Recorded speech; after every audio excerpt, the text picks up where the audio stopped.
Greetings.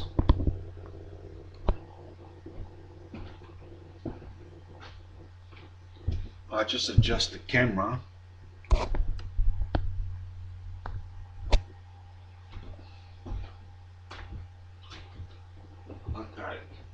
so the previous film was too much light on this side. It didn't come out. We'll try the other side and see how it turns out. Okay, here's the better look of the body if he has turned out.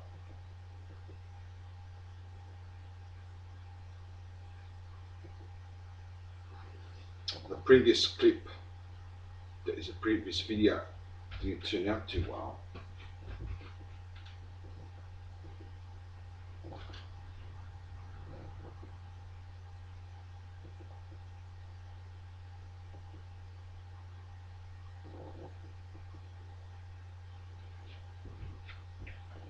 Okay.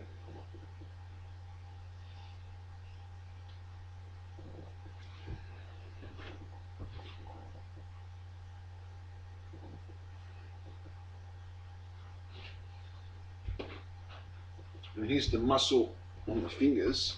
I'm not sure if the camera can catch that.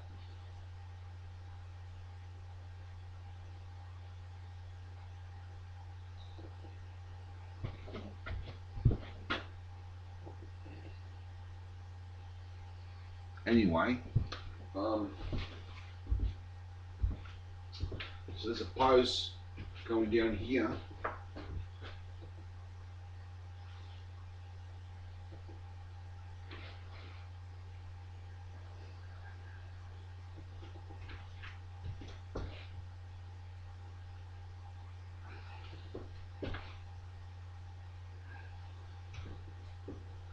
Okay.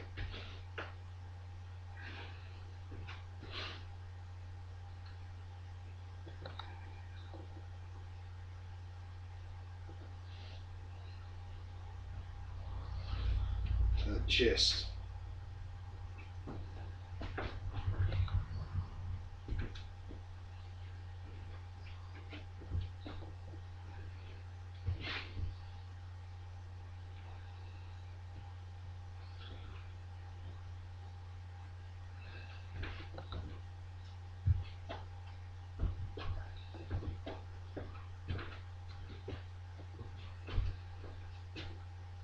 Okay, so this subject is posing again because the previous clip didn't turn out. I'm not sure if this one will turn out, but we'll see.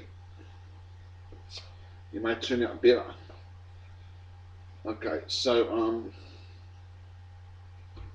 let me just adjust this a bit.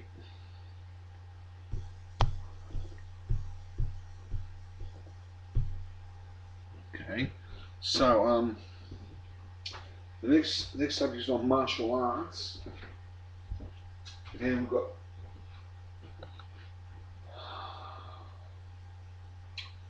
your karate martial arts and boxing types of arts and kung fu types of arts that we're going to go through in my method. Okay, so you've got the boxing blocks. If you were to stand straight, it would be here and here, although in boxing you will stand in a position like this. Now you can either go this way, here. In kickboxing you may have it up here, and your blocks will be up here and down here. Okay, so you block this way. There's also what you call pairing in boxing. Pairing may seem to be blocking, but there's a difference. Pairing is just deflecting the blow. Okay, it's done this way, deflecting the blow, just deflecting it. Bang, bang, just deflecting it. Okay, bang, bang, bang, bang. Okay, you can do it with two hands in Kung Fu. Okay, which is actually blocking with two hands. Okay. In Kung Fu, you've got the soft side of yin and yang. Soft side doesn't necessarily mean it's weak if it's done properly. The softest thing cannot be snapped. A hard thing like a frame can be snapped easy. Soft doesn't necessarily mean it's weak. Anything, any substance that is soft cannot be snapped. A tree that's fat cannot be broken. You've got to be a genius. You got to really know how to kick or punch to kick a tree down. Fair enough. But small pieces of wood can break very easily with a good kick or a good punch. If the wind comes, it will knock the biggest tree down. If a big wind comes, it can knock the biggest tree down where it's very solid, stable on the ground. Much roots deep, it can tear it apart. Get up bamboo, it's flexible, just bends. Okay? And the wind cannot take it down. It's all about flexibility. The softest thing like the pillar cannot be snapped. Soft things in life are very powerful. So is the hard thing. In Kung Fu, you've got yin and yang, which is the soft side and the hard side. Like I said, the soft thing doesn't necessarily mean it's weak, like outside Asia would interpret it in that type of weakness, which exists that type of weakness, but not in the Asian way of martial arts. In other ways, it may exist in the Asian culture, but not in martial arts when you start affecting it. So your Kung Fu blocks, you'll be going out this way.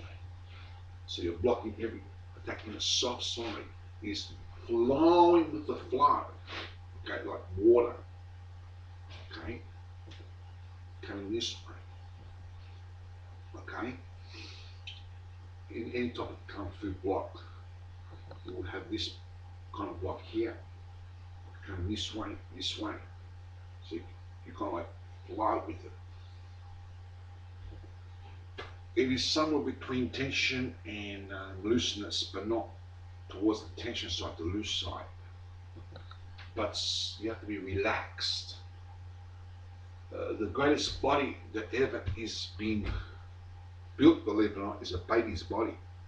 Not that it can handle combat, but it's too young to be able to know how to fight or be strong enough to do so. But the body is well designed. Just came out of the mother's womb, hasn't had the polluted air in its lungs, doesn't smoke, doesn't drink. It's very fresh, unless its mother has gone through hell in drinking, whatever. The baby's born healthy. You take a hold of its hand, when it's resting, its hand just relaxed. You try to open that baby's hand, try it. So newborn baby, you will never open that hand because it's relaxed. Not because it's strong, it's relaxed. It's all about relaxation, relaxed. In the soft side of yin and yang, which is the Kung Fu that I have understood in history, in certain cavities, books, whatever. There's the hard side of yin and yang. Whereas you can make yourself like a tree, but you probably can't get that strong, but pretty strong, which is basically done developing the body that way, and that is the hard side. So you've got bang, bang, okay? You've got bang, bang. Say if you were to come this way, the hard side of yin and yang. And you've got the center, where you combine the two together. Okay? In parry, it's more like deflecting. You blocking, like I said before. But you've got ducks, moving out the way kind of thing, and moving with footwork. Going this way in boxing, you may see it in boxing a lot. Ducking, okay, kickboxing. You've got your traps. So for example, an opponent is here where you trap him, which is used in a lot of Kung Fu academies. For example, one method is to step someone's foot on someone's foot, so you control his foot and his balance. As you step on his foot, you place your hand onto his hand. From there you grab it, trap it, control his body. So if he's on an angle like this, or the other way, or this way, you control him with your hand. You've got to have a bit of muscle on the soft side of the game. He can't throw the punch from that foot, it's a long distance and you will see it. You just move it and you put him on balance, so you won't be able to throw an effective punch. Control his hand, back strength to the temple, and it'll go down to the twilight zone. Okay, the best punch for that one would be a back fist. Okay, there's other type of traps like you trap the hands and you come in. You trap. It's all about trapping the hands so you can't use them, and you come from a straight trapping the feet. There's the beat. In speed, it's not only speed of movement. There's various types of speed that people have to learn both in the martial arts and in the boxing type. There's the speed of the beat, which means to beat the opponent to the attack. For example, an opponent was to throw from the back foot, for example, to make it easy so you can understand it. Coming this way, right around to your head, for example, it can go lower or higher, but we'll keep it basic so you understand. He's doing a high kick to the head and coming all that big circle. All you got to do is just come straight in. The distance between here to there is much shorter with the front foot than it is going all the way here. So you beat the attack, become more realistic, and the distance between here to the foot is much shorter distance. Although you've got to produce power, timing, accuracy, this type of stuff. Everything in the martial arts to be able to perform it effectively, but it can be done like that. Okay? So as he's going in this way, as he's coming around, just bangs straight into the kneecap and break his kneecap. Smack. Go down. There is a strategy in martial arts that the UFC doesn't agree with. But I disagree with the UFC, and I'll prove it today. They reckon that using your feet to keep the person out of distance doesn't work in the UFC, and UFC is very much classed as it's very much street fighting. They are wrong in that opinion. I'll prove it today. We're talking about UFC champions are wrong in this opinion. Why? One, because the UFC is not exactly like the street. It is exactly like the street when two fighters meet up and use the UFC strategy. But when they don't, all hell breaks loose. For example, you can grab them and throw them through a window. That's not UFC. That's street fighting. You can grab them and smack them right on the palm. That's not UFC. That's street fighting. You can pull out a big knife. That's street fighting. Okay, you can use your finger jab to the eyes and poke him out. That's street fighting. You don't do that in the UFC. A lot of the UFC is real combat, yes. They use that in the street, but not all of it. For example, keeping a person distance is very effective when you are good with your feet. In UFC, they'll say, this fighter has never had success, and of course you will fail in a competition because there are rules. You cannot break that kneecap. It's illegal. You cannot kick them in the groin and drop them down. It's illegal. You cannot poke their eyes after the first attack. It is illegal. Rules and regulations. If I keep a person to the distance, he comes in, smack, I'll break that kneecap. I won't just touch it. I'll break it. He's crippled. He cannot do anything. He cannot do what they do in the UFC. In the UFC, I'm restricted. I cannot break that kneecap because I'll be disqualified. And if the rule says you can break it, then I'm not sure which way it goes. Because maybe you can in the UFC, I'm not sure. They haven't got the power to do that. Because I've never seen it done in the UFC. If I was to just touch the kneecap or the leg here, just to bruise it, the person's going to come in and take me down. I'll be gone down. Because I've struck the kneecap and I didn't damage it, or the leg. Relating to only bruise to my opponent, he can handle that. And he'll come in. Since I'm off the air, he'll put me off balance, take it to the ground, or whatever he does, and I've lost the fight. That's how I lose in the UFC. But natural combat, the person comes in, smack, you're breaking his kneecap, he's gone down and he hasn't come in. Different thing in the street when he's still in that situation. Okay, you break the kneecap, he comes in, you poke him in the eye, you grab him, throw him onto a car, an oncoming car. Forget about UFC. I've been a street fighter in past history. I've never fought many fights other than self-defense. But I've seen many things happen. They don't happen in the UFC. A lot of fighting in the UFC is very much realistic and very much combat in the street, but not all of it is a street. And I don't expect it to be, because we're dealing with competition here where it's skill versus skill, and should be kept with these rules for safety reasons. You cannot just, run a car in the UFC and get someone to turn on a car, you see, or through a window. It just doesn't happen. You're not up there to kill each other. You're up there to learn and it's skill. That's the good thing about UFC, because it's got rules behind it where it protects the fighters, and it's very much the same thing as combat. When two fighters fight that way, but not when they don't. It's not the same when they're done. Okay, so going back to the subjects, as I've proven the point just now, you break that kneecap, he ain't going to come in. Forget it. Forget it. I don't see a crippled man being able to do much other than fall on the ground. Anyway, he comes in, you poke him in the eye anyway. A blind man can't do much. Okay? But that is, if you get them in, you've got to get the technique in. You've got to be good enough to get it in, yes. But it doesn't take much to get the technique into the kneecap, especially when it's coming in.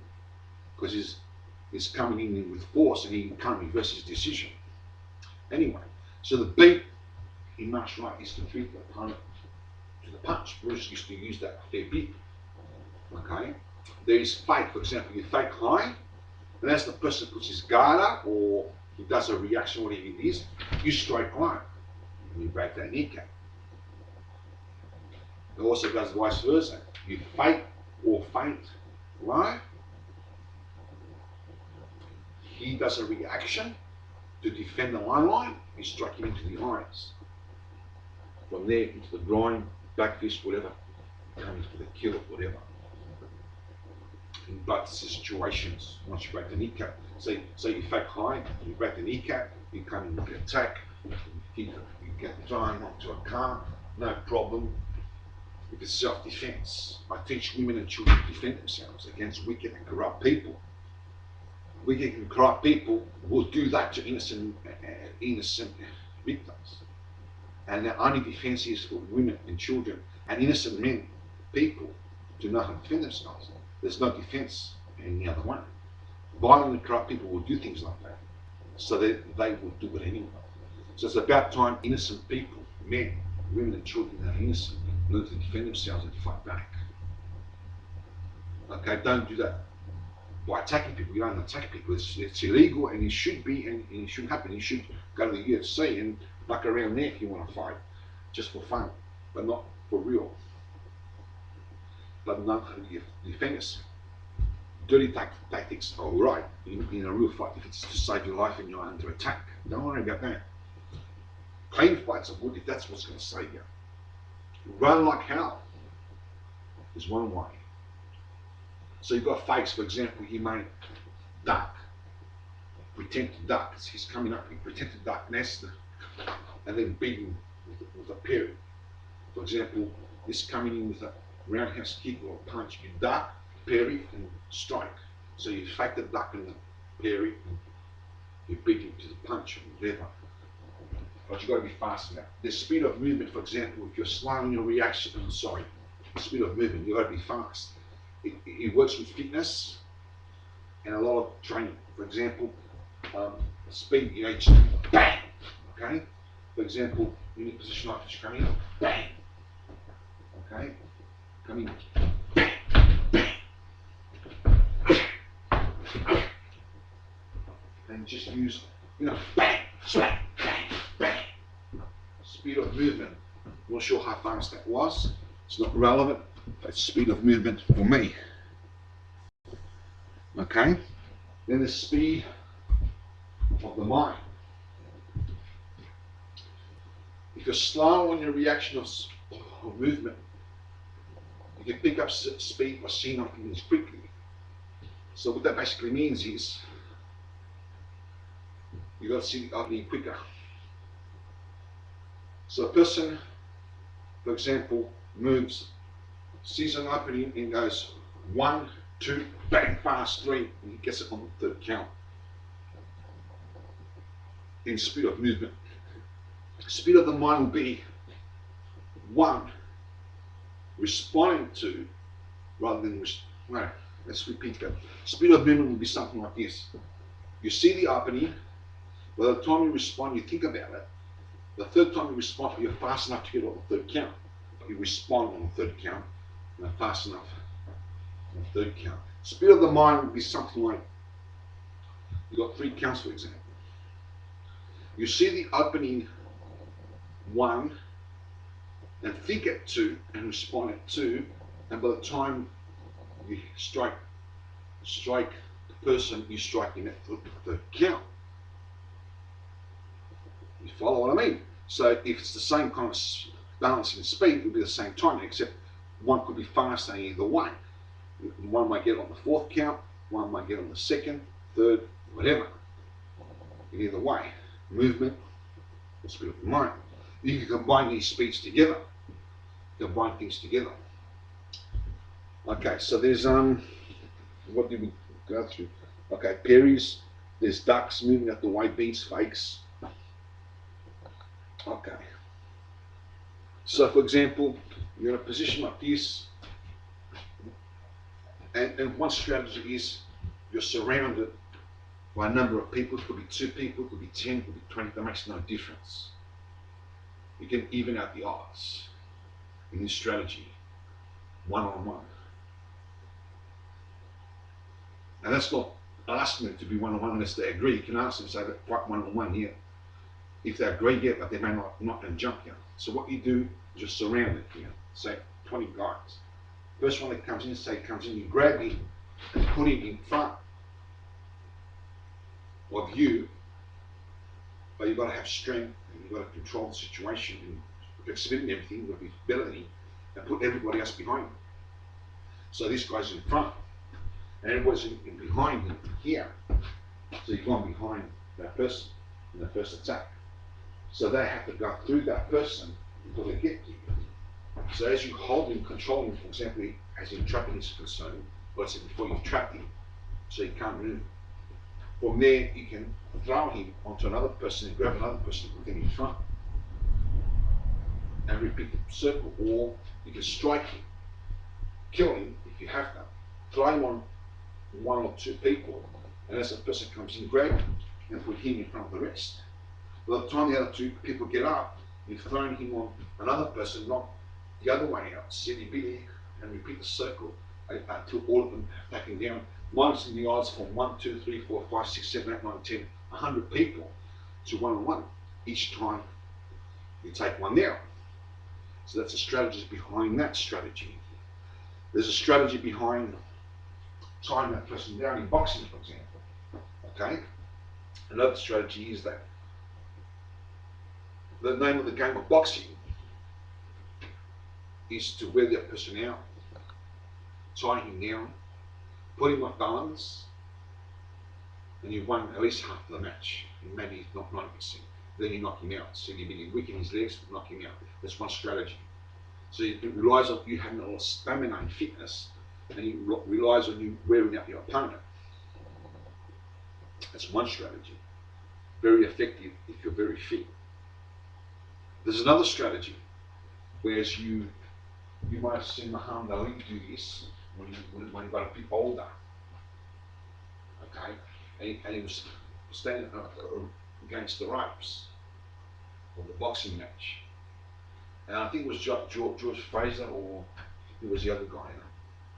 I'm not sure who he was, but this very fit person, I'm talking about super fit, you can tell he was fit, his body, the way he moved, will come into Muhammad Ali. He was in the corner against the ropes, or sometimes in the corner, depends upon the movement, and he would stay there for hours, not for hours, for a long time. And this guy would come, bang, smack, try to attack him. Muhammad Ali would just stand there.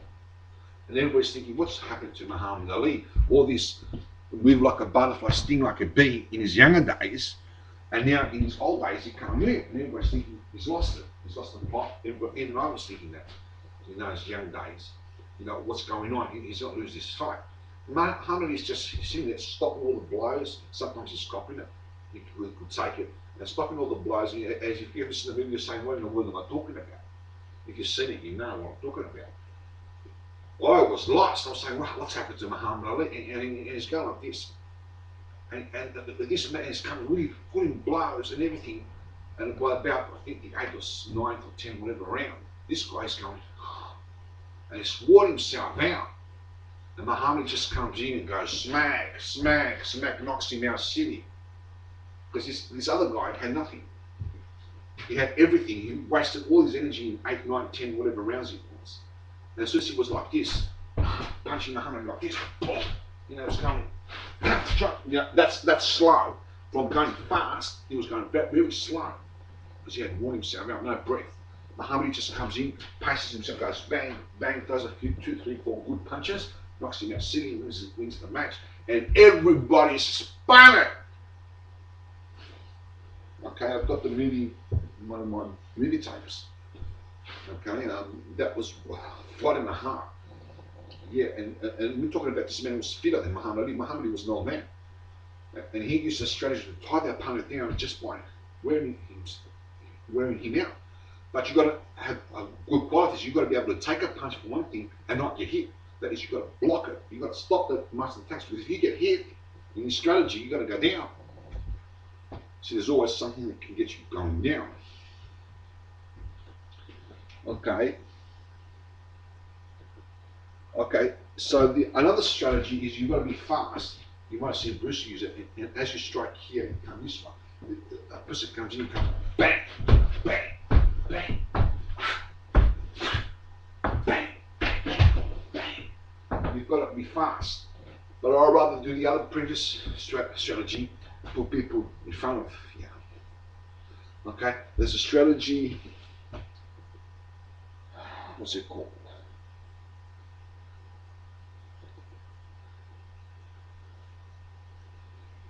Running strategy. For example, if you've got good runner shoes, and you know people in front of you and they're attacking you, run, run. You've got runner shoes, run. If you're faster than them, you'll get away if they don't chase you. Run to the police station and report it. They're stronger than these guys. They've got guns. Okay, you don't mess up this with the police. You run. These guys are aggressive people. They will rape women, children. They will hurt people. Okay, you've got to, do the right thing. Okay, to defend yourself and other people. Okay.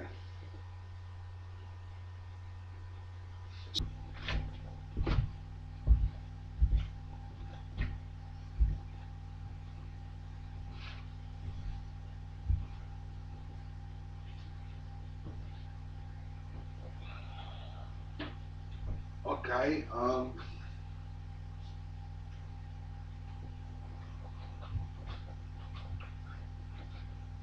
Here's what.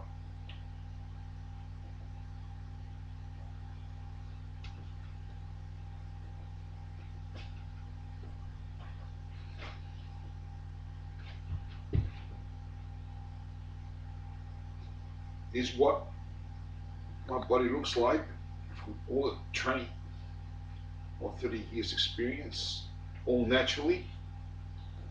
I've never taken a drop of any kind of drugs or anything that's got to do with building.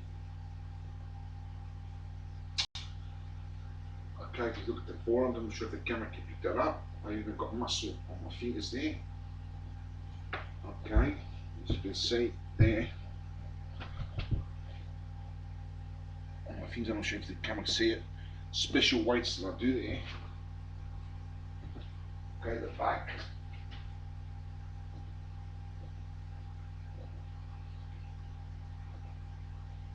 Okay.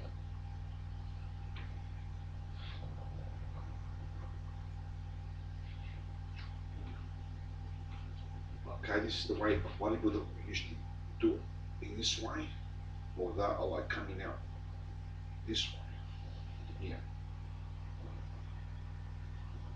The different types of body, according to Arnold's Encyclopedia, that I have studied. Okay, there are different types of body. Well, I don't really do heavy weights. I do light weights. Speed and for martial arts. But because I've got the type of physique that naturally grows as bodybuilding is concerned, I get very muscular. I am not sure how big I am, but I have to really look at the film to see. But I'm not small, and I'm not big either. I've been told and I'm not sure if that's accurate because it's very hard to see that in the mirror. I will know when I see the camera. I'll shoot this, but I've been told that I'm between medium to big, very close to big and muscular. Whether that's true or not, I have to check the camera. But I haven't done heavy weights in my life. I've done a little bit of heavy weights here and there, but most of my training is, when it's done with weights, it's done mainly for cutting and for physical fitness, endurance, this sort of thing. Well, physical fitness, and it's done mainly for martial arts. Okay, the calves, I'm not sure if you can see that.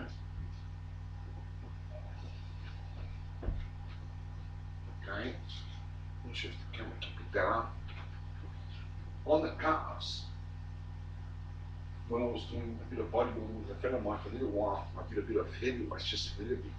I can lift something like 4 plates this way and 4 plates on that way.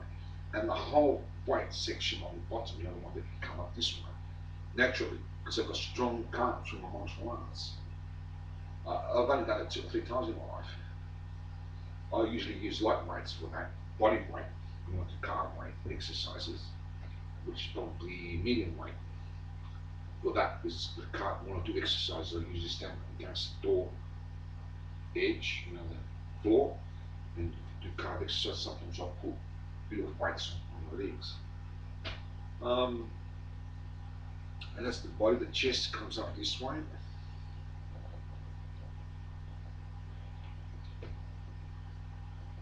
Okay, come up this way.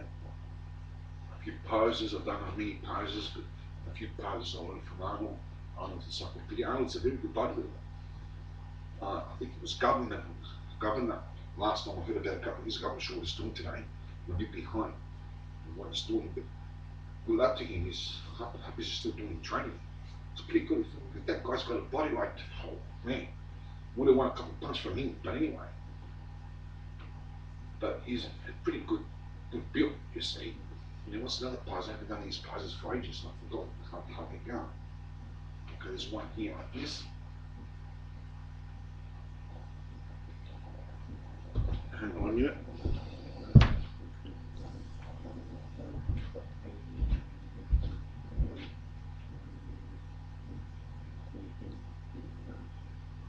And that one's this way, as you can see.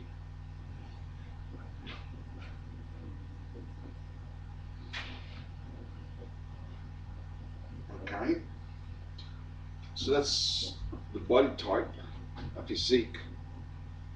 Don't know if it's good or not. I'll check it in the camera in a minute when I finish the filming. The next thing that you've got to learn to do in martial arts is flexibility and warm-ups. Warm-ups, there's no room to do warm-ups here. You can, but the camera's going to go flying everywhere. Okay, if you jog on the spot, for example. So we're going to skip that. But warm-up is mainly to get the blood circulating, so you can be heated up. Excuse me.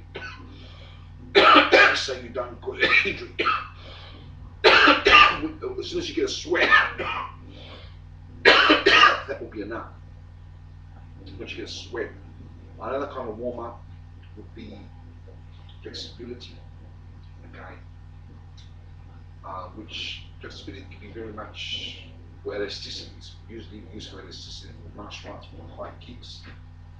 Okay, in flexibility, it's not how much you can go down.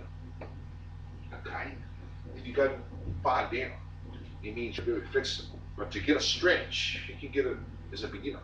You just have to stretch the muscles.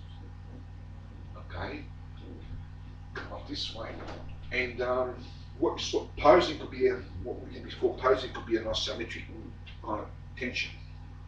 There's exercises in isometrics for building muscle. That builds you pretty big, but not real big. I've done a lot of isometrics in my life. when I said over here, we wasn't talking about weights, isometrics. Yeah, I do a bit of, come to think of it now, I do it from time to time, and I've done a fair bit of it. Isometric is basically putting tension. You can do it on the air, so you put tension and build the muscles. So you're putting tension, pressure. So what it does is it minuses the 8 reps. If you were to do 10 reps or 12, the last 2 is what gives you bodybuilding, development in bodybuilding.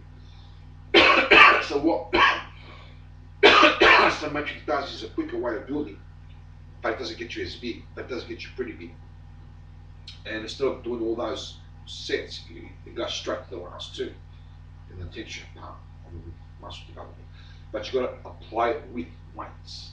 And you won't get a workout if you don't know how to do it. It'll be easy. You've got to know how to do it. Once you know how to do it, it becomes very good. Anyway, so flexibility, for example, I'll show you some exercises. I'm not going to show you everything today. My training goes on for ages. It might take me a month to complete the whole 1 circle. That's how much different type of training I do. I can only cover some topic. Okay, in flexibility, I'll show you some exercises. I've got something like 45-50 minutes of exercises in flexibility. Okay, coming this way. Okay, going around this way. You come here, try and get your balance. Same exercise can be performed here. Coming down this way and bringing the foot out this way. And the other side, what you do one side, in all exercises, you've got to do it on the other one.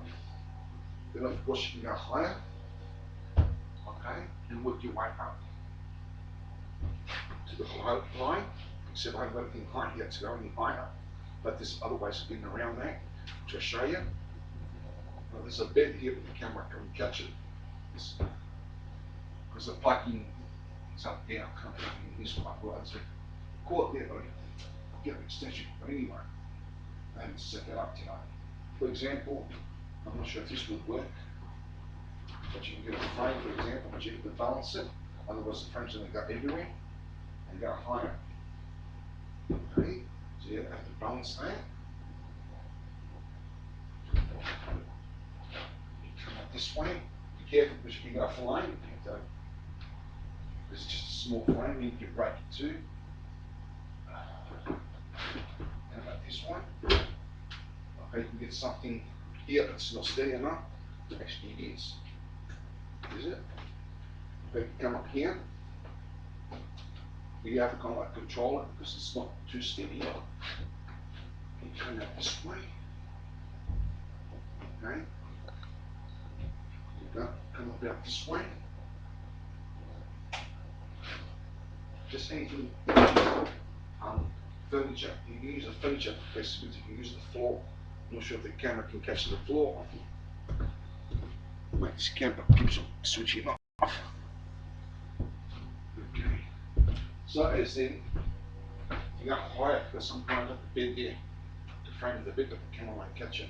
But another thing you can do is you come up this way, you come around this way, and then you come up this way. You just come up this way.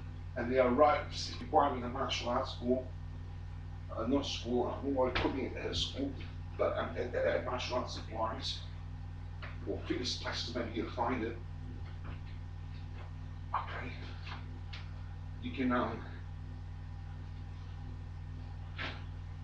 get some ropes and hang yourself up here. I've got some at the back there.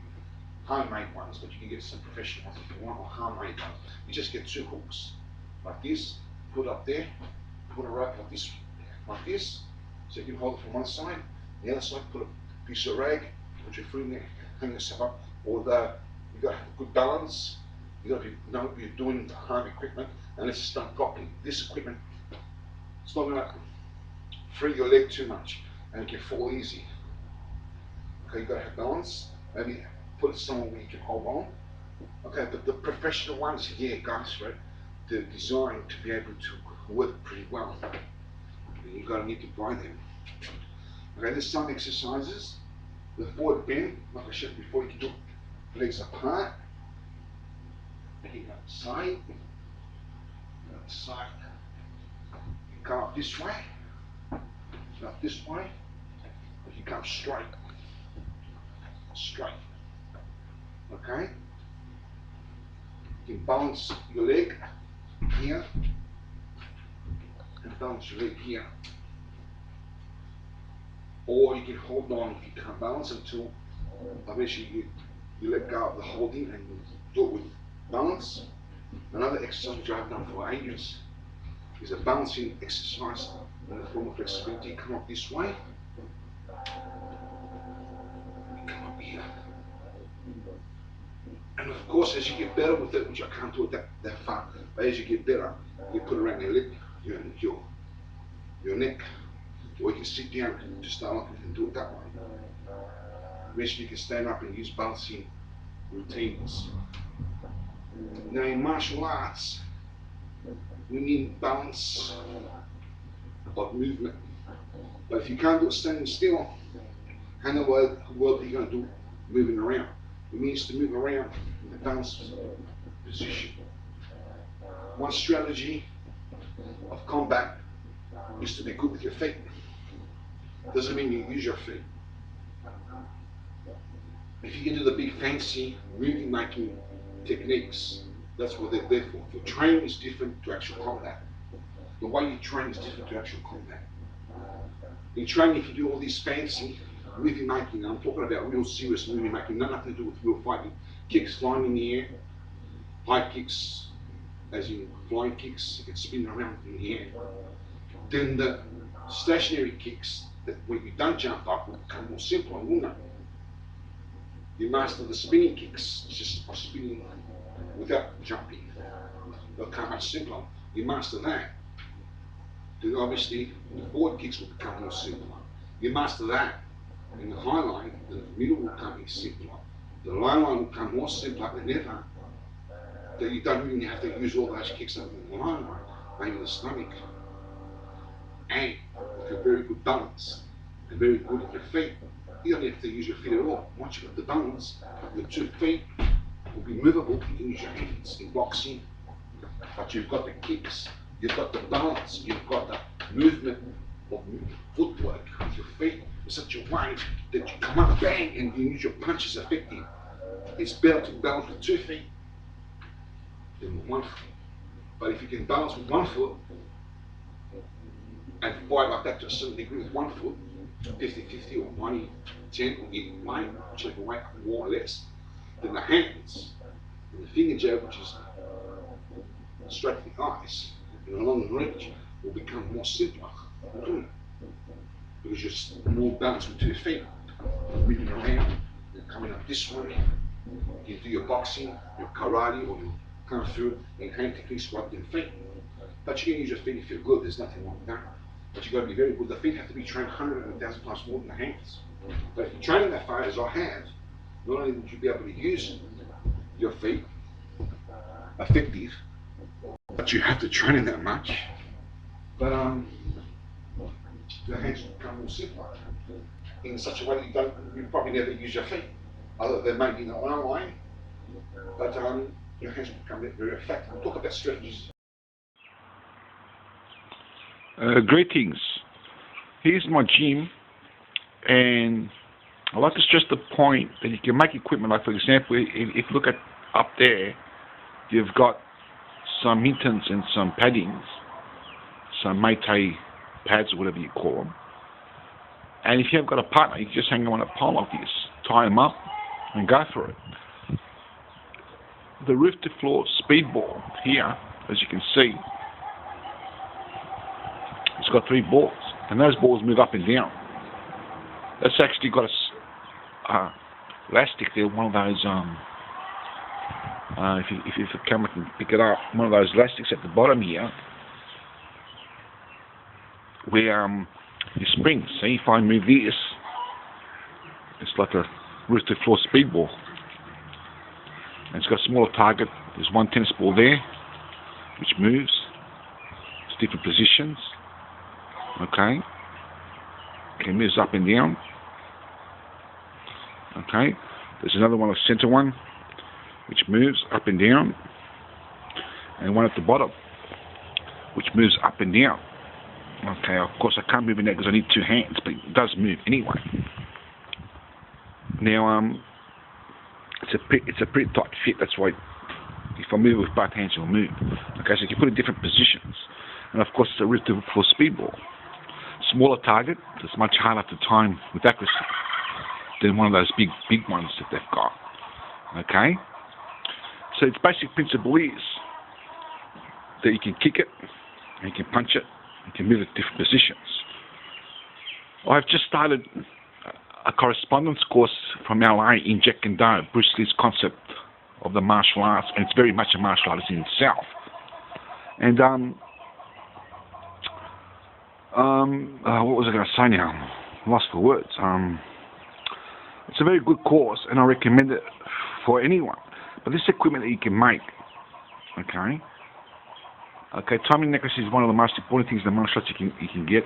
There's other balls that you may have seen this in my previous study. This is a bit high for a giant. I mean, if there's any giant to me, you may get the odd 1 or 2 people that's 6 or 7 or even 8 foot sometimes, but very rarely. There's other targets, and at the bottom here, at this one here, you've got a target there, which is a tennis ball, and you've got a punchy back at the bottom.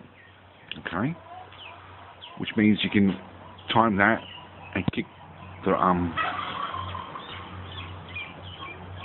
punch back at the bottom. You've got a smaller target here. It's a little bit smaller for the finger jab, okay, where you can use the finger jab there, and you've got other targets in different positions. These targets move. If you look at the string, this unties, and you can put the ball higher or lower, so you would tie it that way. Okay, and here is my latest invention. I call it the Themistocles dummy. I just made up recently, about an hour ago, Themistocles dummy. Made up the name, but this has been around for a while. And here you've got, simulated hands where you can just, do things like whatever. Okay, I won't demonstrate now. You've got tennis balls where you come in this way and you've got to dodge it out the way. You see.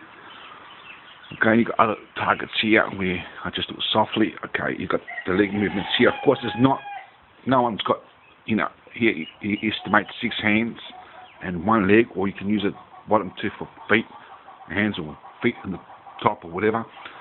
But it's just different positions when you're practicing. You block these things here, these pieces of wood here, estimating the punch or a kick. And you do your tactics here. Is one of my favourite inventions. Is with the full speedball. It's got all different size balls. Well, the same size ball except for the 2 big ones there, which I'll demonstrate in a minute. And that's very much like a speedball. Okay, but it's got balls everywhere. See, it's a speedball. Okay, and at the corner there, the yellow thing is what I demonstrated last time is a speedball itself that I bought, and I put padding on the bottom for the feet. Okay, and for example, the punching bag. Okay, you can stand it against the wall, and you can actually kick against. I won't stand it now, but you can kick against the wall here. You see, you can kick down in this position here, if it's standing around here, and have it for the lower one. Of course, you can have it high, like it's usually put high.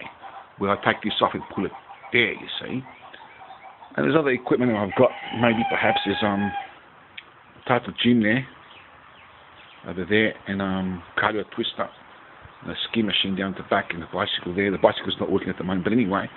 And you switch the gym around, and you can do it. But the purpose of this is that you can have your own home gym. All you need is a bit of space, and you'll be able to do this, you see. Now, we're going to demonstrate a little bit on some of these equipment. Okay. So, for example, from here you can just come bang this up, you see, and it gives you a different time when the balls come up, bang, okay? And you just come up this way, okay, on the low line, go a bit higher. Just time it, so different targets. Coming this way. Okay, come in.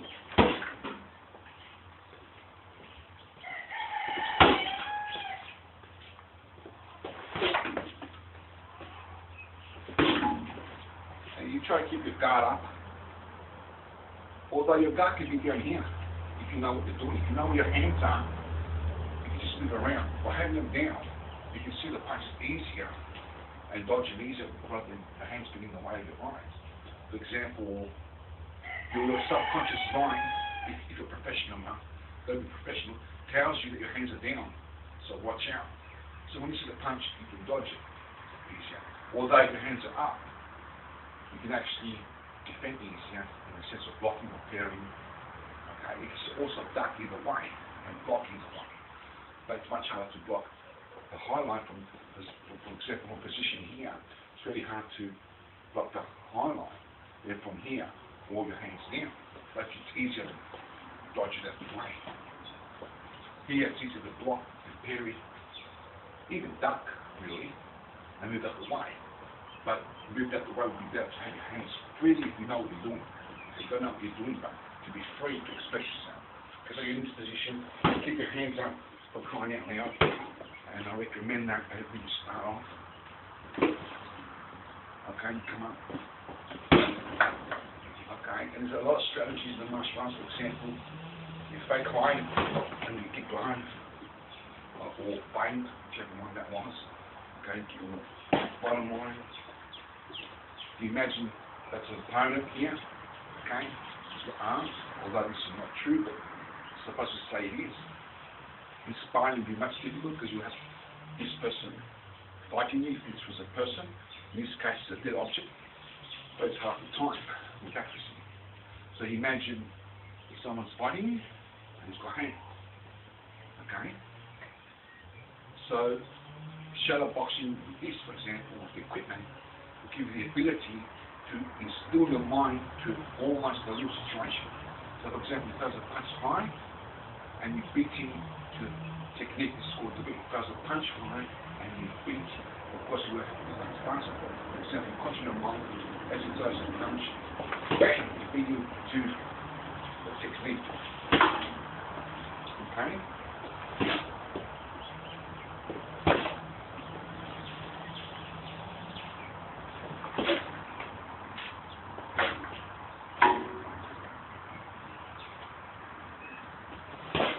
Now this one here, you just do it gently, okay? You duck it if that hits it, okay? Duck it away, come around.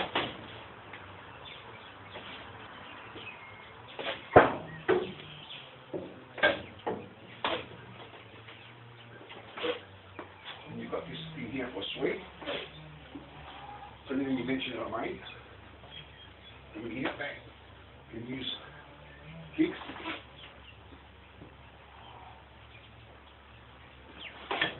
So you can make the tennis balls out of this. The way you do that is you get a piece of wood, 2x1, cut it to a square about 1 inch each, put a nail, put a string there, tie some paper around, A4 paper, with some sticky tape to get yourself a beautiful speedball, a homemade one. I will show you how this is made in a minute. Okay, you've got other equipment like here. The tennis will come in here, you dodge it, come into the feet. Okay, that's the opponent. Then you dodge it again. This one. Make sure it doesn't hit you. And then you do a swing, a street fighting technique. Okay, keeps the hooks.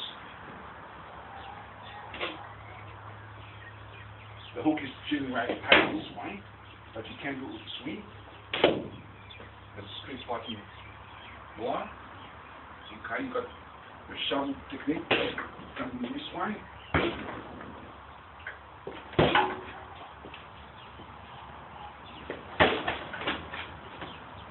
You've got to be careful when that doesn't get caught before your neck. You've got to know how to loosen it.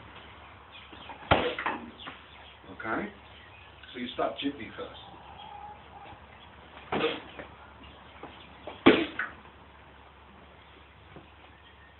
And this went before speedboard, you just come.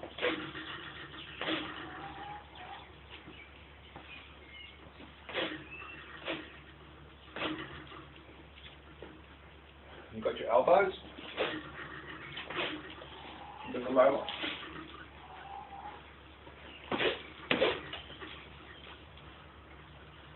Your job.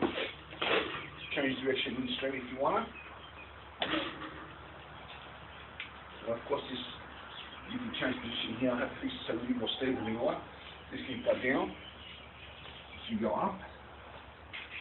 Okay, as I mentioned before. Okay, but we'll keep it to this position.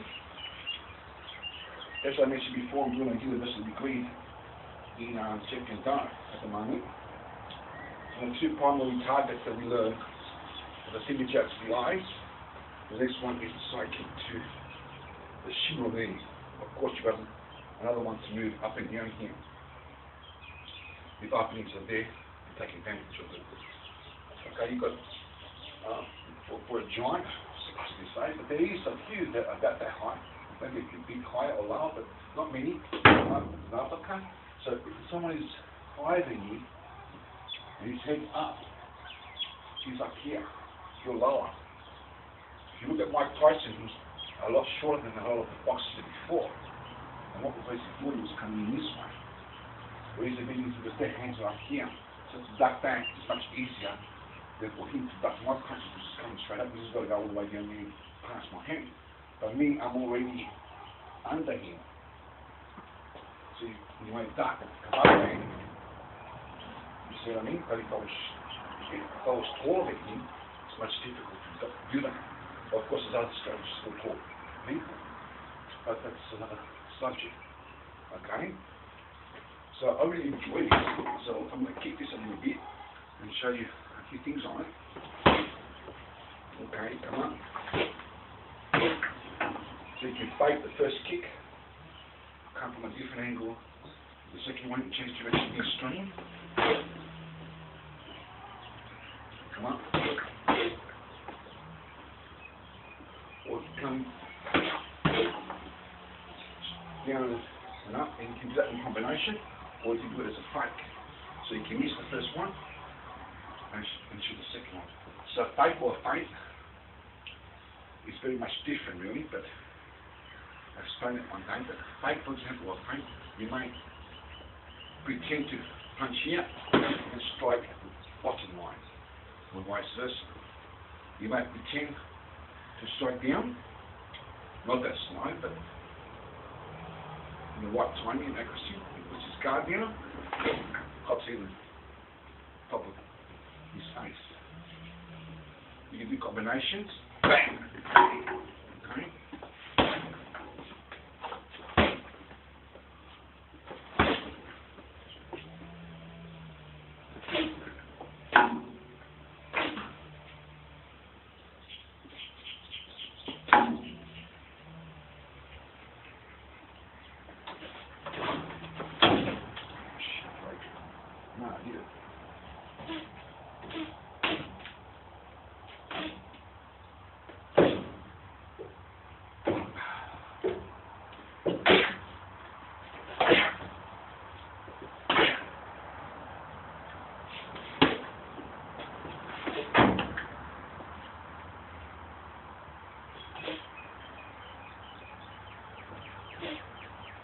So you've got the finger jabs here.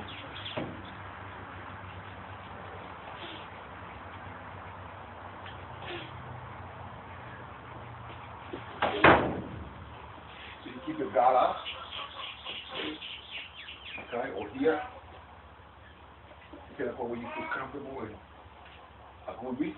Eventually you should do all guard. And eventually you loosen yourself. You just come around. Don't be afraid. If it comes in, just fuck it. Come up.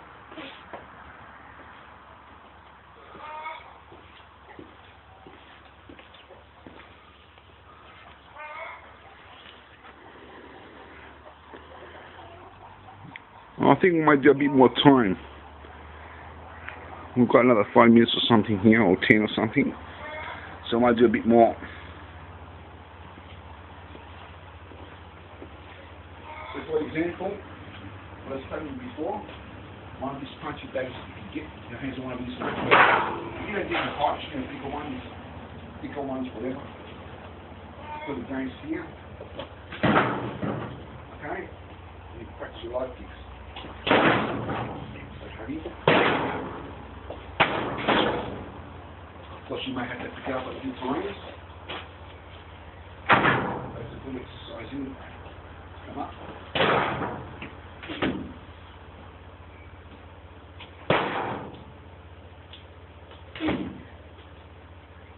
Okay, you can hang it up like I did in the previous film.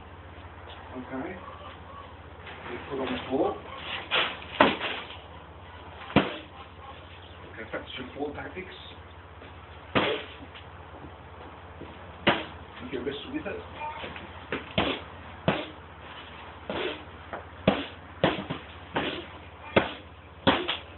Okay.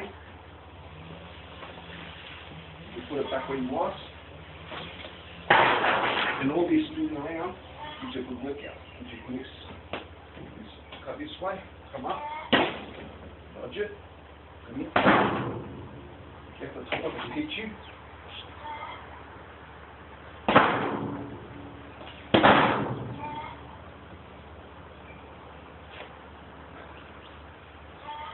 Okay, so we'll just move the camera a little bit. If we've got enough film, I'm not sure.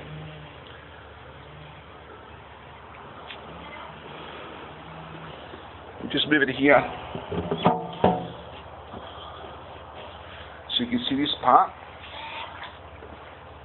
This part here, I've got a partner. You can always hang this equipment up here. Man, where's the? Just hang this up now. Okay, come in. That's your knee.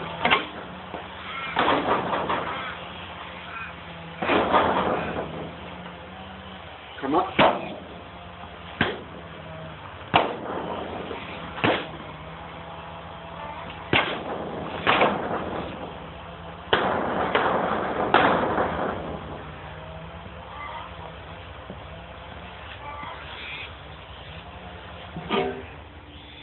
And that is it.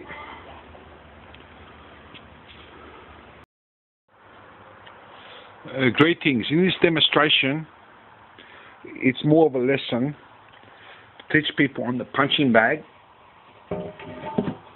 and on the speedball, a different type of speedball. As you can see, it's speedball and tennis ball. You can actually combine that and use two at a time. But the major message, I told you some of these messages in the previous clip.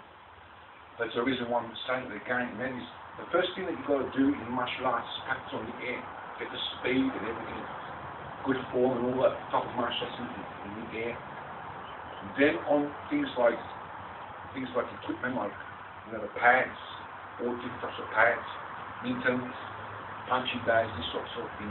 Then the tennis ball, one tennis ball preferred. To be mastered, then get a lot of different types of tennis balls, as you saw in the previous clip if you saw it. Then with weapons as well. From there, what you do is you go back to the punching bag and back things like this.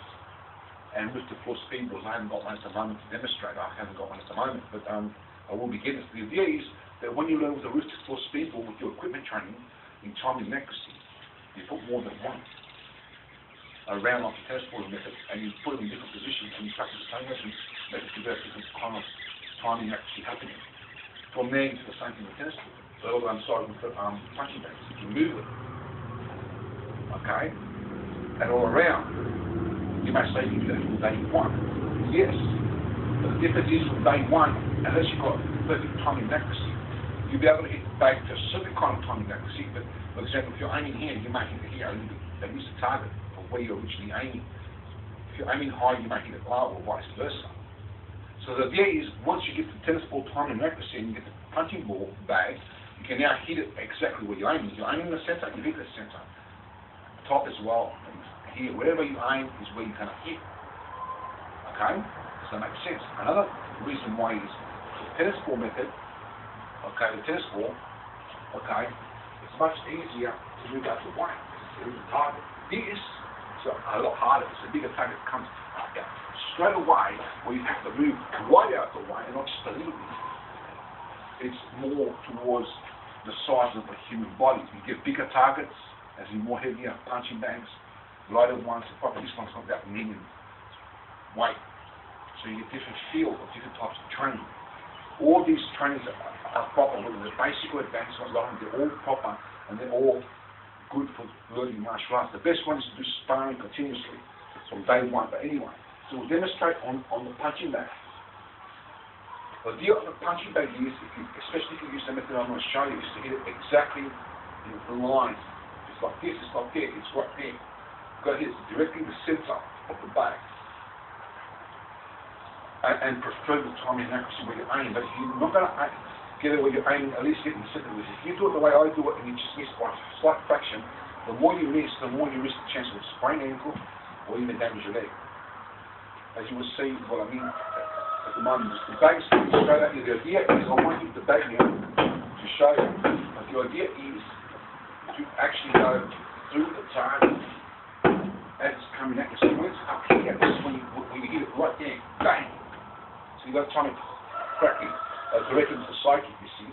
So as it's moving the bag, instead of waiting until it's there, you hit it right there. Okay? And that will give you more power, more momentum. Okay? But you've got to hit it dead center. Because the bag's coming at you, more swinging, it weighs a lot more than a tennis ball, and you can damage your foot pretty easy. Carpal don't damage it today. I've never damaged it. You never know. Spiders? Anyway, so you come up this way. Sorry for that word, but anyway. Hang on a minute. Hang on a minute. Up the way. You don't want any excellence. Okay, don't make sure there's nothing in the way, okay? You're going this way. So you come this way. So you come in here, and you hit it right there. It doesn't matter if you hit it where I tell you or not, but the more you hit up there, the more power you will receive. As you can see, I mean, you get your feet.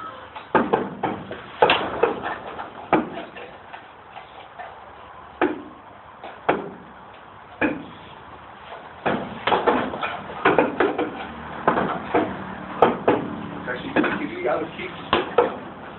Okay, so you've got to hit it right there, see? Coming in here. Watch this. You've got to move that the way at the same time. So that makes sense.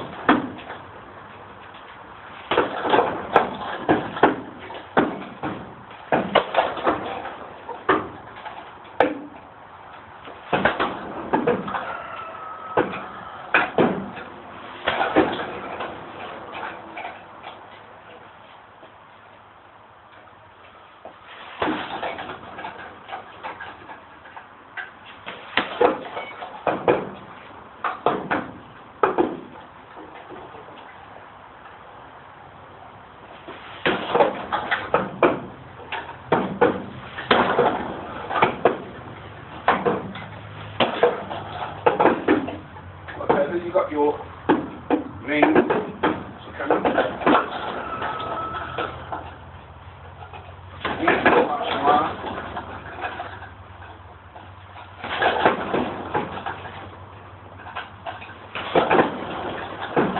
Well, of course, you can move around the kicks. Use combination punches, for example.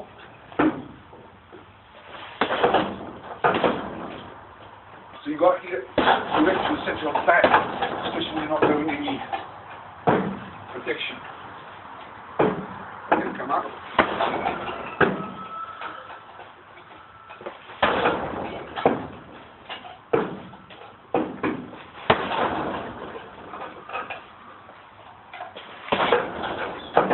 So you've got your knees as well, the punches, you've got your elbows. And you move around, sort of like Muhammad Ali.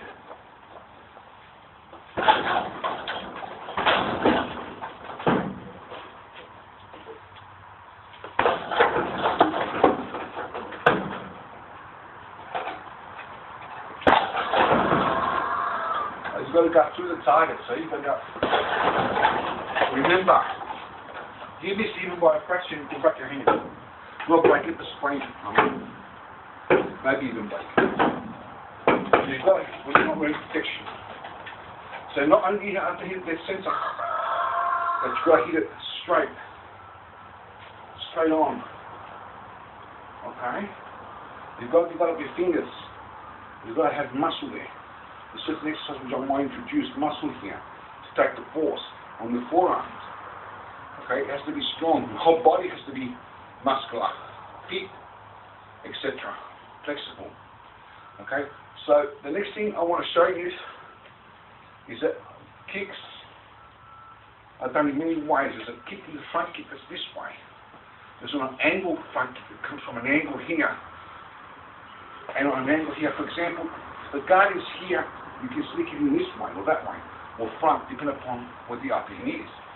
Is that line of attack is closed in one way, you can sneak it in another way. The roundhouse can also come this way, kind of like here, or at an angle on top. I want to demonstrate that now. The cycle the same way, you come out this way, okay, you come straight, or you come in this way. Same with every other kicks. You come on an angle this way to hit with this part of the foot, so you're coming out this way, or with the heel, or that way. Kicks are the three basic ones. The original kick is the one on the left and right. Same with the spinning kicks. Same with the punches.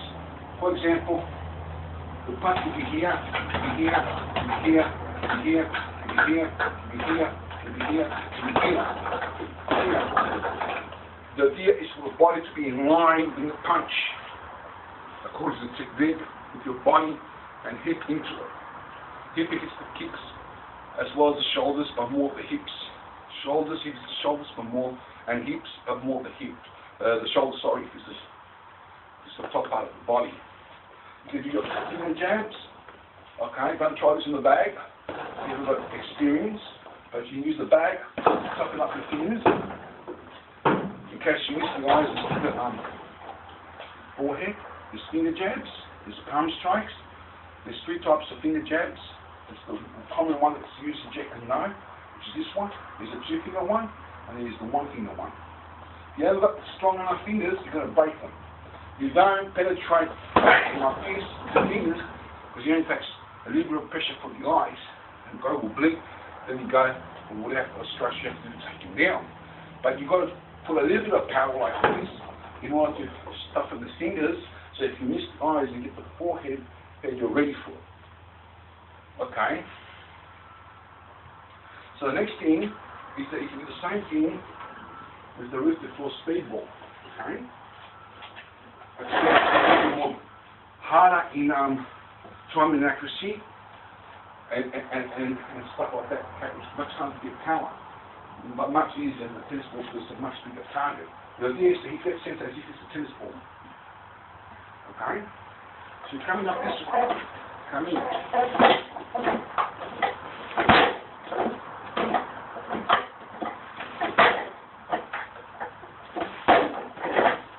As you see, you do the right target. Okay, you make sure that hits you.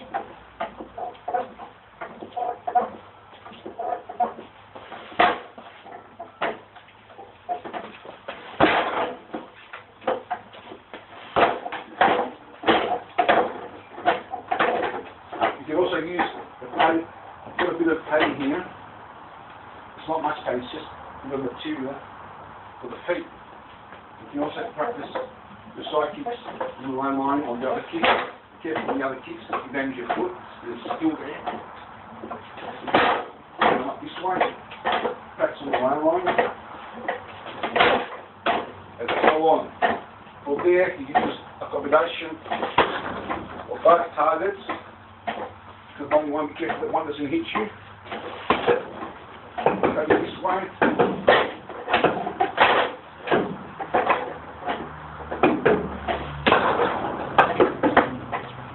Move this way.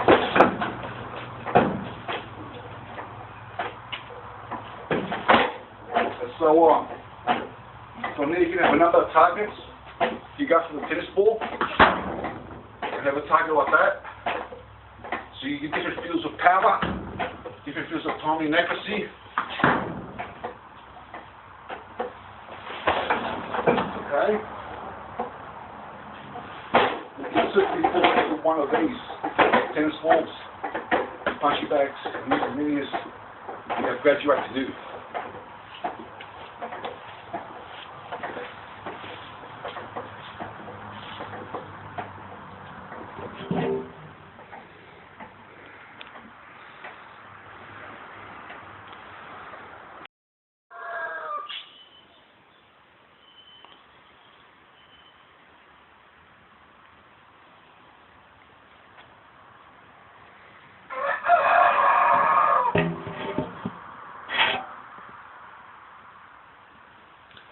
Greetings. This demonstration on the tennis ball is with the kali sticks. It's the same thing as hand-to-hand combat, except got a longer reach and it's different distance. You've got to know your distance with different types of weapons. If we get into other weapons today or not, I don't know in this demonstration, but we're going to get into the tennis ball method. So the basic method is simply to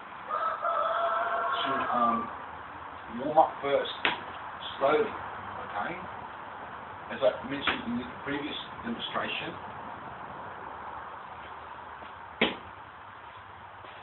gradually increase the speed. Although if you're a professional, you go fast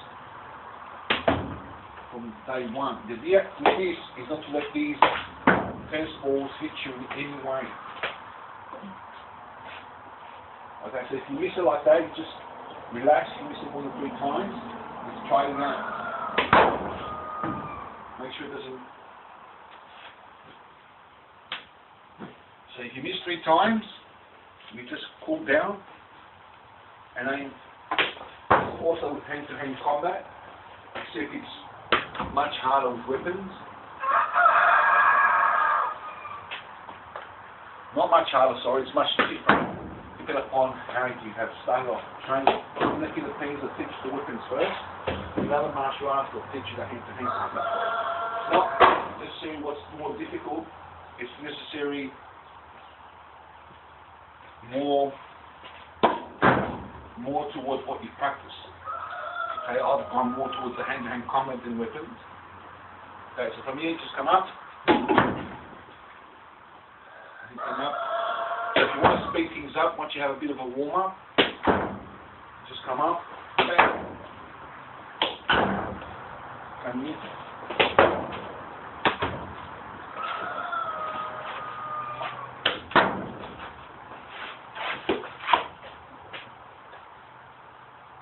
Just moving that position.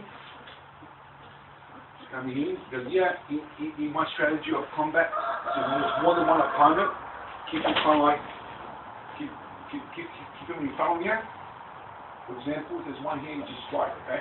But you keep him in front of him, you strike that one, he's gone, and then strike this one, so they're behind this opponent, or to as best as you possibly can do it.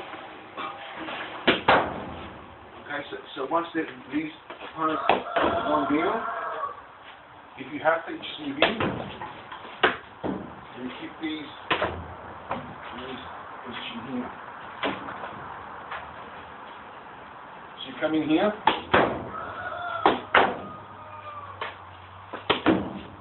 and you've got to be very fast in combat, especially when there's more than one person. Okay, and don't get hit like you saw me here in the back. Okay, so there's a person probably would have got hit in the back. Okay. So for these balls not to touch you or hit you in any way.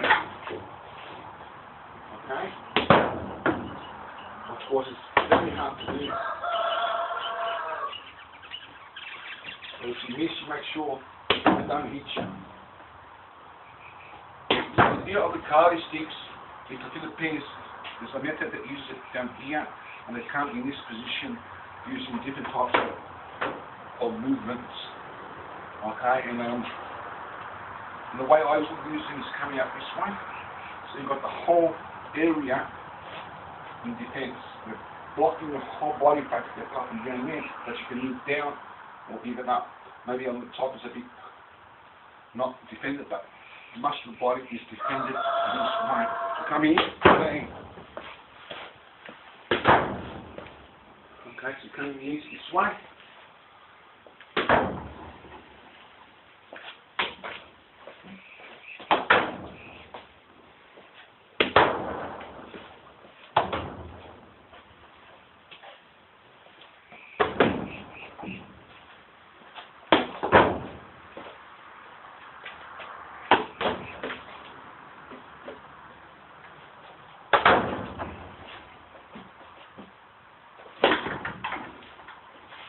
So for example, before that was a miss, for example, if you miss, you can line that up. So for example, don't argue the point whether you're missing or not, you're in trouble when there's more than one opponent. Just don't argue it. You've missed, come in, you can attack. So what basically I'm trying to say is, if you miss, don't panic over it, use it as a setup. It's no different than faking, and then strike. So the first attack, it's just a block, something to hit. The next one, you hit. So what I'm trying to say is, you might have the intentions to hit, and you miss, then use it as a fight. Okay? Go with the flow of combat rather than against it. But you have to have quick thinking and quick reaction time. Very hard to do that. Easier to say than do. So you've got to get back into training in the Dojo Academy, and in your spare time at home or whatever, if you really want to learn these things. Now, these things are stuck up here. Okay. We'll stop the tape now. So it's basically to be in timing and accuracy, and of course you need all the requirements of the martial arts and boxing types of arts to do both hand-to-hand combat and referee. The martial art originated way back from other arts, and boxing and wrestling kind of moves are part of the martial arts, although its name changed in history, and they call boxing types of arts as boxing types of arts and martial arts as martial arts, but really it's the same thing. It's known as martial arts.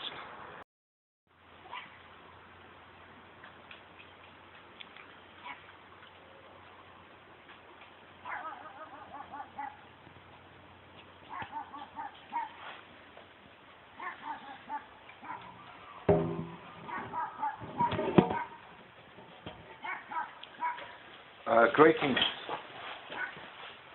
In this lesson is a demonstration of many tennis balls.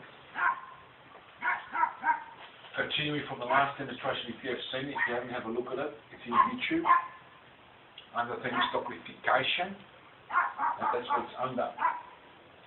Okay, so you've got different targets at different positions, imitating different opponents, and you've got weapons. Weapons obviously can become very dangerous because as you strike, it can come back at you. Although, if you know what you're doing, you should be alright, because it's not as if a person is swinging at you.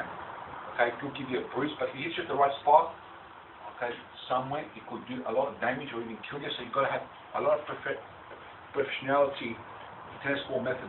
One at a time, and maybe two like this, okay, and maybe three even later on, or maybe like this before you go into weapons kinds of things.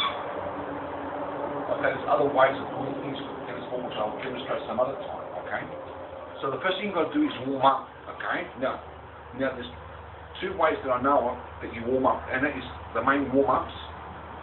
And if you're a beginner to advance, you will have to do major warm-ups and flexibility as well. If you've got the level where I've reached, which is between advanced to professional, master, whatever level you're at that stage of what I am, you can warm up with the main activity. That's basically doing it. To understand it better, you start with slow moves and gradually increase the speed, but you can actually do it fast. I may not be able to do it too fast while I'm warming up, but I can do it fast enough to be safe. In other words, you've got to do it in a way that it's safe, that will not cause an injury. That's the whole purpose. I haven't warmed up today, other than what I'm going to start now. Okay, so you just, for example, for beginners, you just start slowly, okay? Okay, just slowly. And it's possible that when you're really professional, you can just bang, hit it, and go fast. And you don't get an injury because you know how to control the situation, you know, in a safe and legal way. Control the combat, if you like, it's a real fight, you see.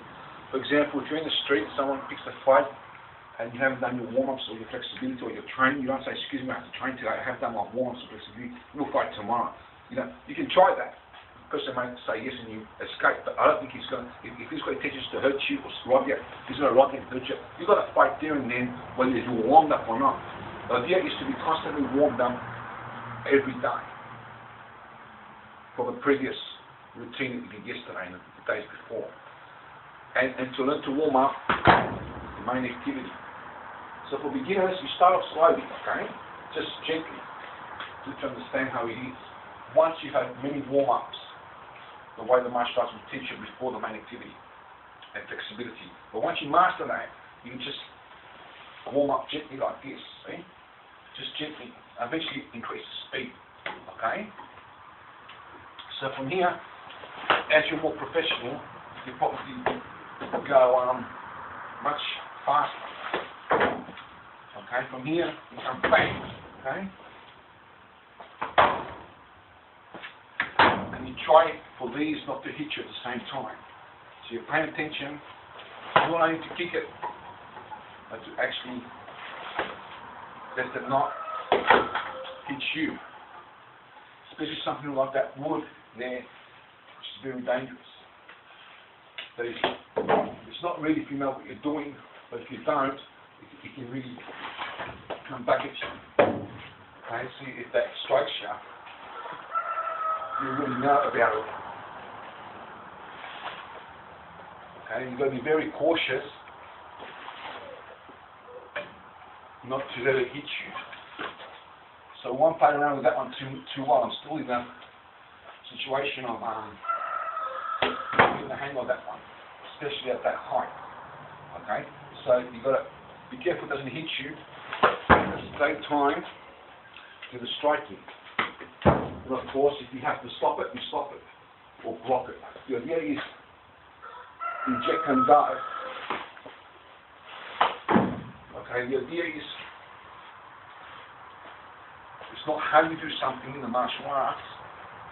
That's how you train in order to free yourself.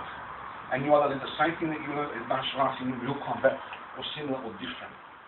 You have to adjust to the similar or different if it's a totally different situation. Okay? Now I don't claim, like I said many times before, that I have lessons from the Jeet Kune Do Academy, but I have read the books. Okay? And I have enrolled in the University of Jeet Kune Do in Los Angeles by correspondence. This is my third lesson now. Okay? So look into that. If you're serious about the martial arts, then you would look into something like that. At least look into it. Okay?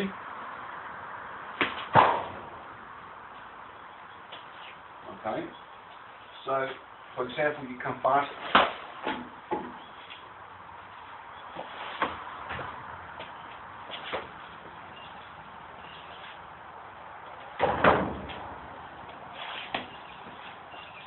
From there you can do things like elbows. Okay? You come in, you do things like these. And of course, if you've got one opponent, you just set up the situation. Okay, tie the person down, go into the opening, bang. Okay, from here. Okay, you've got to hit the target though. Don't use not hitting it. Come here and knock him out.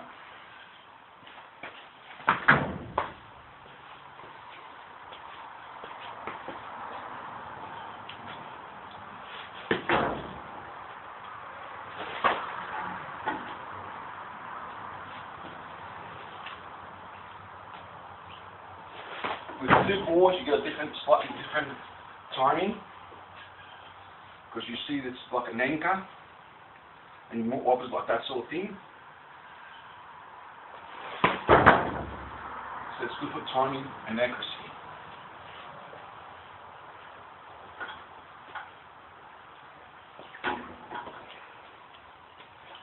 And you strike the top one, and the bottom one hits you straight at you. You've got to be careful with more than one ball on a string, that your foot doesn't get tangled on the rope, and you go for a somersault. If you're very flexible, you'll probably be alright, but if you're not, get on out there. Especially with 3 balls. Okay, I want to demonstrate the 3 balls there. But, okay.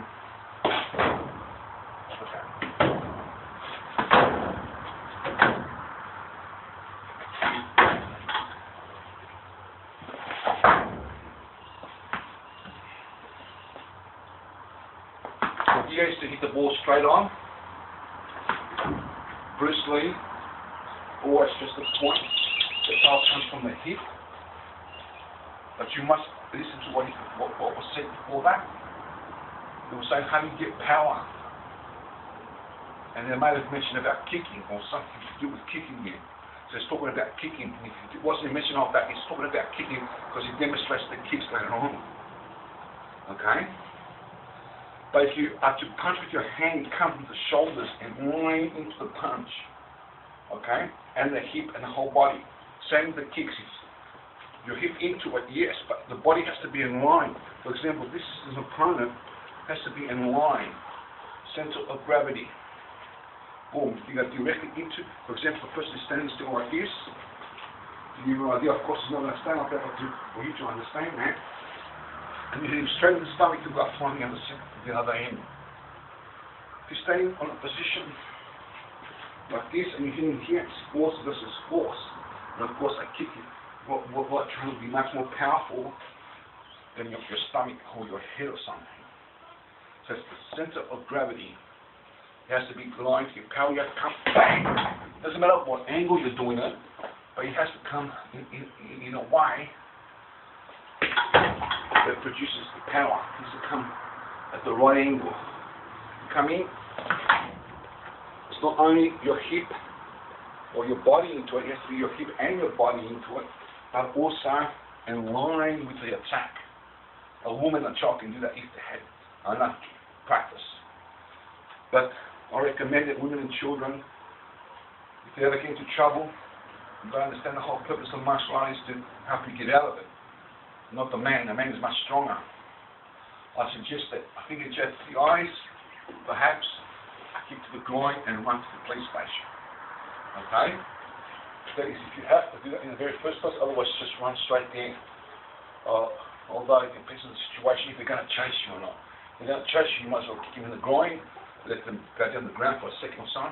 When you kick it from the groin, you aim at the head and you slap at the head. You go smack! Not bang like a tickling woman that's in love with the man. Forget it. One word. You got to hit the groin and go aim for the head. I'm not being prejudiced, I'm being realistic to protect women and the children. Same with children. Men are much more stronger in most cases, not in all cases. I've seen a few women that can give it to a few guys, not every guy, but a few guys. But I mean, that's very rare. You've got to be able to have power in your punch. That's the basic thing of martial art. The future is power. The next thing is time. There's other things like training with punching bags, which we may do later on, and other equipment. From there, it's the tennis ball method. And from there, sparring. Although sparring should be done from day one. Although it's the last thing in the professional level.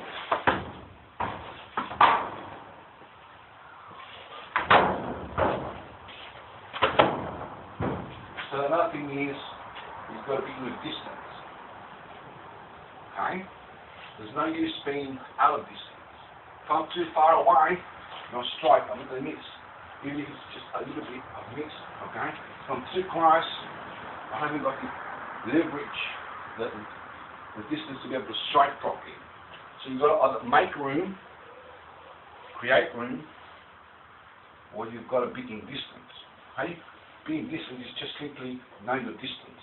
Practice it and learn where your distance is. Keep your opponent out of his distance in real fight. Keep yourself in distance. For example, you might have seen me that I was very close to what I did there, but got away with it because I put myself in distance. There's I'm too close, come out and strike this. But not where the power goes that way. Because if you move out of the punch, the power goes that way. You have to force it back. It's like driving a car backwards and all of a sudden put the brakes and go forward. Spin out. So you've got to kind of like come in, as you're coming in, as you're in here and you're coming out, you've got to kind of like drop the power that way. Otherwise, the power goes that way when you're moving backwards. You've got to come back in through the target. Or in the same manner, there's ways of getting around with it. For example, if you're in combat and someone's attacking you, you still get power moving back. When Bruce said that you can't get power by a punch, as well as the feedback, he said with a punch, by moving back, he's talking about your power, with your technique. Doesn't mean that you can't get it from the other person. For example, if someone runs into you, whether you move back or not is not relevant, but as you're moving back, for example, you just stick the foot out, you run into it, bang! His own power will knock himself out. You don't need any power there with yourself. He runs into it, especially if you hit the right place, the right time, with accuracy. So the idea is like a car running into a wall. The car will be demolished, but the brick wall is much stronger. Suppose you say sometimes the brick wall might be weaker, and the car goes through it. In this case, your foot has to be stronger. And the opponent has to runs into it. Your foot's not going to collide, he's going to collide. Okay? You get the point. So when Bruce said, when you move backwards, there's no power behind the punch. Talk about when you're punching, or in this case when you're kicking. Same thing, different techniques. But you can produce power by understanding how the person is moving. As he's coming in for you, you punch. If you're coming back, you punch him, and then you run into your hand. The same thing as punching, but let him run into it. Same way as going through the target, you punch him into a mind. Explain that in another case, but I think you will understand that. Okay, thank you.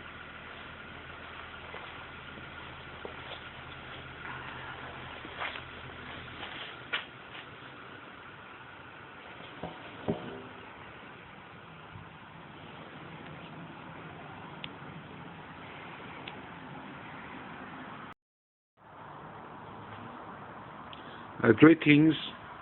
This part of the martial arts is a part where I get to demonstrate a few techniques in combat. So the idea here is to shadow box. You can do this by imagining one opponent or many opponents. For example, I want to speak so I can show you exactly what I'm talking about. So from here,